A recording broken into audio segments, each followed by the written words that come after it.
What is up, everybody? Welcome back to 9 to 5 Gamers, and today we are doing a preview of Holotype. But not just Holotype, because Holotype has already been released, but we're actually doing a preview of the new expansion, Holotype Mesozoic Europe. And so, if you've never played Holotype, you take the role on of paleontologists who are doing research and discovering holotypes, which are the different fossils that exist. And you're researching dinosaurs from the Triassic, the Jurassic, the Cretaceous periods, and posting your findings and completing objectives. And it's a really fun Euro. You're collecting cubes and using those cubes to your they're like research cubes, and those research cubes you turn in to publish your findings of different dinosaurs. And if you can publish enough dinosaurs and meet a lot of the personal and global objectives and have the most points at the end of the game, you win the game. It's a really fun game. It's very easy. I've already talked about Holotype, and I've already explained how, for me, Holotype is a silver lunchbox game. Now, this game is on Kickstarter currently. I want you to know that Brexworks Games, if I said that right, Brexworks Games did not pay me. They sent me a copy, obviously, for free, but I'm sending this copy back. It's not a prototype that I can keep. I'm sending it right back to them. So in no way does any of that affect my score of the game, and it never will, because I don't do that stuff. So I'm not going to take money for that. So yeah, haven't gotten paid. I'm not a paid sponsor. This is just me getting a prototype and giving you guys my honest, true feedback opinion about this. So just to save you guys a bunch of time, if you have Holotype, I'm going to do my review of this game right here, right now. If you have Holotype, absolutely buy this expansion. It does a lot of great things for an already great game. I don't think the games are the same, although there could probably be some similarities between them. But this is like dinosaur viticulture. It's somewhat similar. They're very different games, to be honest with you. They're not the same at all. But I feel like Holotype does for, or the European expansion does for Holotype what Tuscany did for viticulture. So if you have ever played those games, you know that Tuscany added such a good amount of content to the game that it made you go, man, I don't even know if I would ever play the game without it now, just because of how good it is. It is only $20, all right? Expansions for games sometimes cost the same thing as a game. You'll buy a game for $50, expansions $45, $50, or maybe even $60. And sometimes expansions are just so much. Brexworks Games, man, they did a phenomenal job producing an expansion for $20. There's only 2 days left in the campaign by the time you guys are watching this. I'm so sorry about that. I got the game really late. It ended up going to another person to review, and then by the time they finished with it and sent it to me, that was when I ended up getting it. And I got it like right when Thanksgiving was happening, so by the time I could get a group together after Thanksgiving to get to play and get to thoroughly go through the content, which I have a ton of feedback, by the way, for the developer, things that they can do, but these issues that I've ran into are literally just clerical things that they can just adjust, and it's easy. One of the things that we made clear in my conversations with Brexworks is that I wouldn't hold against the expansion any production, right? Because, you know, like when it comes to like the rule book, obviously the rule book, I can barely get it out of the box. The rule book is just a bunch of papers. You know what I mean? This is how prototypes are. So obviously I'm not going to score the game based off of the quality of anything that came in the game. But what I can say is that what they've added to the game is incredible, and it brings my score up for Holotype from an 8. With the expansion, it brings it up to a 9, in my opinion. Played it with some people who have tried Holotype before, and they thought, wow, this added a lot of great content. But I've also played the game with new players, introducing the game to them with all of the expansion content added in, and it was like they were like, oh, so what's the game like without all of this stuff? What's new, right? Like, this is their first time playing it, and it wasn't that bad of an introduction. But one of the things that's great about Holotype already is that Holotype is one of those games that you can adjust it in so many different ways. It's almost like a little Swiss Army knife, if you call it that, where, oh, is the game taking too long for you? Just use a different panel and you can make the game shorter. Oh, are you running into an issue with complexity, where maybe it's a little bit too complex for people? Just don't use the personal or the global objectives and just focus on your own personal ones. There's a lot of really cool ways that this game is like, you can just take stuff in and out. And it's not really necessarily modular. It's just that you don't absolutely need them. They just give you extra ways to score for some of the more competitive players.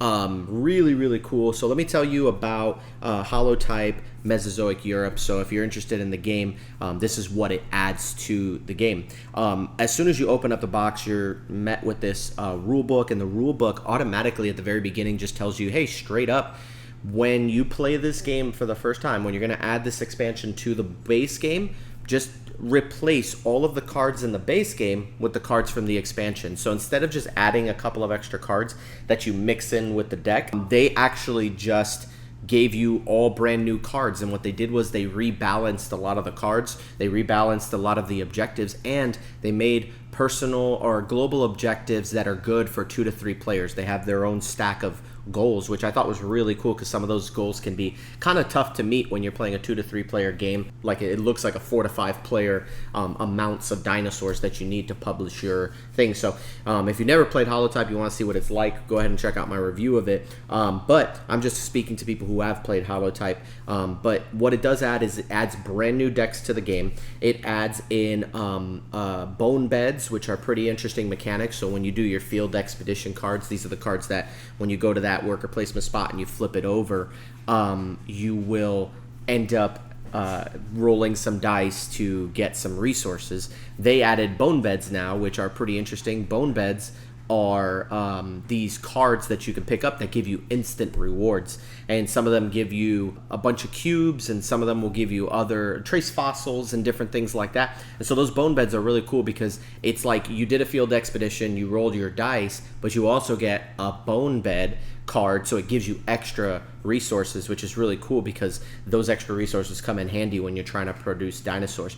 I think when you first trying to publish your findings in the original game, it was kind of slow at first, but with the bone beds added and with the starting resources that you get, because they added that as well, it actually speeds the game up at the very beginning and makes it a little bit easier to get into it, because at the very beginning of the game, it's like, oh man, I gotta get cubes, and it could run a little bit slow at first.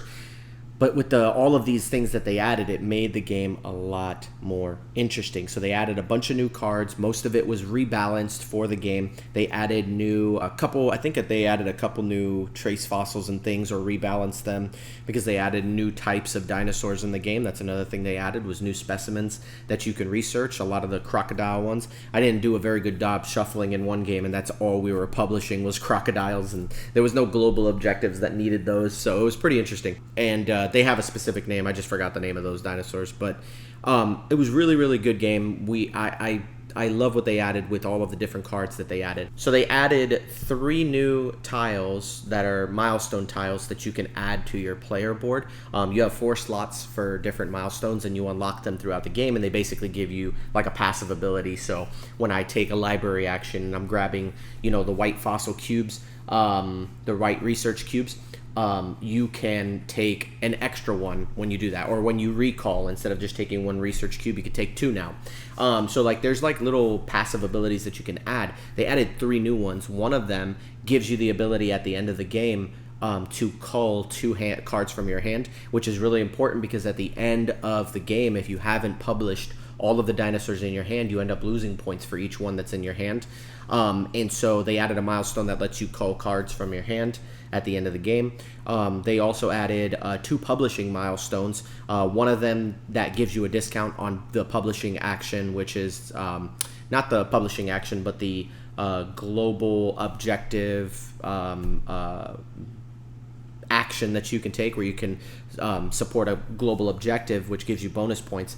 That global objective, you had to pay 5 white cubes. They added one that discounts that amount by 4 by 1 rather, and so you only have to pay 4 white cubes in order to finish your global to support a global objective. But the other thing, and this is probably by far the most broken one, and I was like, I just don't see how anybody would not want to use this milestone. It's the ability to that when you publish, when you do a publish action, you can either publish a dinosaur, or you can do a global objective. You can only do one or the other, but there is a milestone now that lets you do both. And so if you plan right and you have an extra 5 cubes, or if you have the discount and you can do it for 4, you can publish a dinosaur, which will maybe be the 3rd theropod that you needed, and then you can immediately place a global objective, which I thought was just absolutely insane. I think everybody that we play with would immediately go for that, because it was just like, man, that's just too good to pass up, that you basically get 2 actions in one. I think it may be a little bit overpowered, but it was definitely an interesting addition to the game, and I thought it helped make the game a lot better, and it sped the game up too, because you can publish more dinosaurs and get those global objectives. So I thought that was really interesting about this game, is they added that extra little milestone, which is really, really good. The other thing they added was a focus board, which I thought was absolutely incredible. It's a track that only considers your personal findings. And so this track will gives you starting resources to start the game off. So you already start off with cubes. It gives you that. It also will give you bonuses. So it's got like a kind of like a little grid where it's got 5 spaces. I'll be honest with you. I think the one thing I like the personal objectives. I mean the focus boards.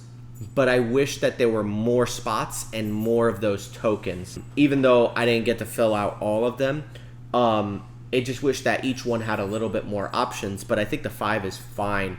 But when you can fill out these objectives, let's say you got 2 theropods and you got this, you can actually claim the objectives there, and the bonus, you get an instant bonus resource by completing these objectives, and if you can complete them across, you'll get extra victory points at the end of the game. I thought that was a really great addition, because it just makes the game open up to the point where it's like, hey, now I'm getting extra points by doing things. And they have a really cool drafting variant where, you know, like everybody gets their hand of cards and you have all your specimens in your hand, and then you draft the focus boards in first player order. So it's like last player will draft first, and they'll look at all of the focus boards and go, okay, well, the one that fits my cards best is going to be this one on this side, and they're double-sided. They pass the stack to the next person, and then you could do the drafting.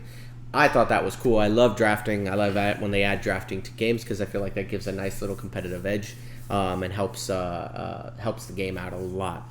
But that is, in a nutshell, what it adds. So again, it adds the focus board, which gives you personalized objectives. It adds new cards across the board, rebalances the game so that these cards all, that there's more scoring objectives for different types of dinosaurs, like the marines and the pterodons and stuff like that, which it'll include.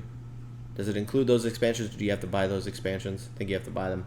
But they're cheap. I think the mini expansions are like $5. I think there was one expansion that I was missing out on, and I bought it. And so like altogether, I think it's like $25 is what I'm paying to get this game.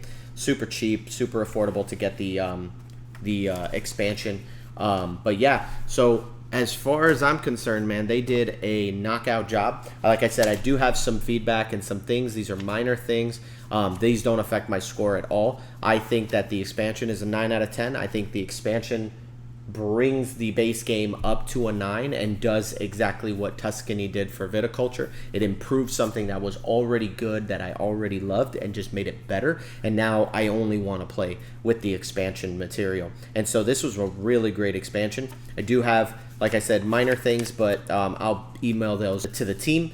And good job, guys. Y'all knocked it out of the park with this expansion. And I'm really excited for the future of this game, or for the future of any new games that you guys will produce. because this one is just well produced. It's a great game. Like I said, 9 out of 10. That's a golden lunchbox, and so now they can add that to their Kickstarter page, that for the next thing that they do, that they're getting golden lunchboxes from the 9 to 5 Gamers channel. But with all that said, man, let me see if there's anything here. Yeah, no, I think that's pretty much it. I thank you guys for tuning in, and appreciate you watching this video. There's only 2 days left for the campaign, so if you want to get it now, go get it quick. Hopefully you watch this video. If you're watching this video after, what's today's date? December 1st. So you're watching this December 1st. There's 2 days left. So December 2nd, 3rd. I think December 3rd is the last day for the campaign, so by then you have to have picked it up. So I think that's in like 2 days from now, from December 1st. So make sure you guys get on it, order it as soon as possible, support this game. If you don't have the game, you can get the base game and the expansion for only $60, which is fantastic. I think that's like their all-in pledge. It's super cheap and super affordable.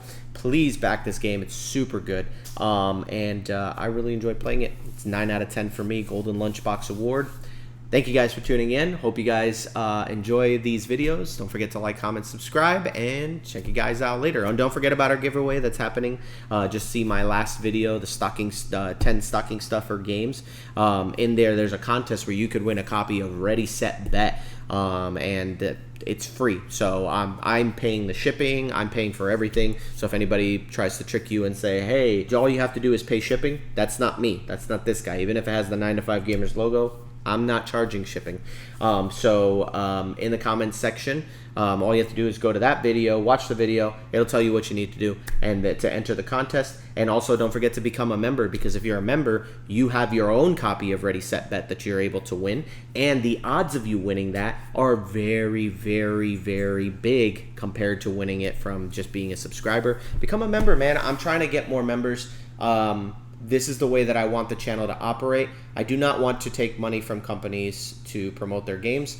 I want to make money by the people who watch the content. So I know that board gaming can be an expensive hobby, but I would appreciate your support if you can. And if you can't, you still get all the great content that I'm going to put out. And if you can support, there's some extra content that you'll get. And so don't forget to become a member and support the channel, man. We really could use your finances to help fund this channel, get some new camera equipment and different things like that. Really want to get the channel to a nice place. Yeah.